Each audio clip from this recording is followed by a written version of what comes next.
The other thing that's new, and I think this is getting to the end here, but one of the things that's new is that we're in the midst of working with the government to appoint more tribunal members. So tribunal members are appointed by the provincial government, by cabinet. They are independent in their decision-making functions. We currently have 19 tribunal members. 3 of them are full-time members. I'm one. I have 2 vice chairs, one for strata and one for small claims.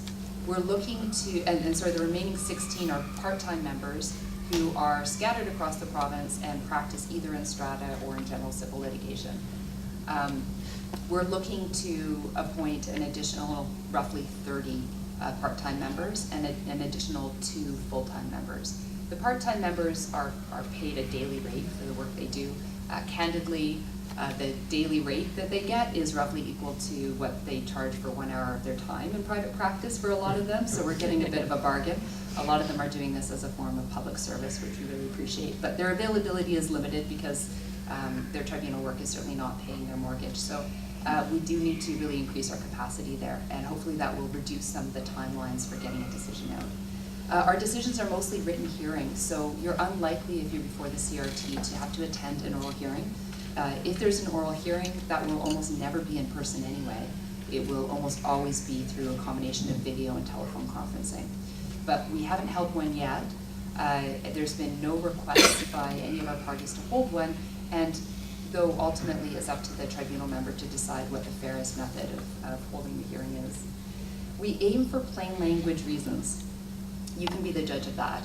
Everything that we try and write at the tribunal is, from the web content to even emails to the parties, is again meant to be at about a grade 6 reading level, but it's really hard to persuade lawyers, some of whom have been practicing for 20 or 30 years, to write at a grade 6 level. In fact, I can tell you, and Veronica might agree, that in law school they kind of do their best to beat that out of us. So we've done a lot of plain language training with our members. We peer review all of the decisions, and we're all collectively working hard towards more plain language.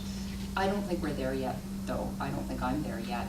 So that's probably the part of the process where you're likely to see that we're not quite there. But it is something we're really gearing towards and aiming towards, because we think our decisions need to be first and foremost understandable to the parties who are affected by them, and not a whole lot of people understand the way lawyers write generally, I think. No offense, Veronica, to you or to me, I hope. As I mentioned, decisions are enforceable as court orders, and our decisions are published as well. So if you're curious about this, you're welcome to go to our website. You'll see that we have a very highly searchable database. You don't just see a list of decisions there. And that's important for transparency reasons. So you should be able to go in and find out if a particular tribunal member has decided the last 20 cases a particular way.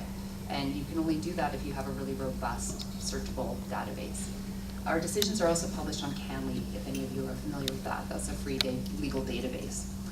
But you don't need to even go that far. You can just go to our website, and if you're really interested in this, you can sign up to our mailing list, and we'll pest you with emails every time we publish a decision, which is getting pretty often. We've got about 108 decisions, strata decisions up there now. If you're curious, please have a look. I'm not sure how I'm doing for time there, Sean. You're up. I'm up, okay. I'll leave this alone then. Those are just some of the ways that we try and make the process a bit more respectful, I think, of people's human dignity going through it. But you can see that when Sean sends out the slides. And lastly, where we're going, you'll slowly see our monetary jurisdiction increase, but our real goal is just to get better and better at what we're doing and make sure that we're discharging our mandate of providing access to justice. Thanks, Sean. Great. That's great. I'll give you back to you. Thank you very much.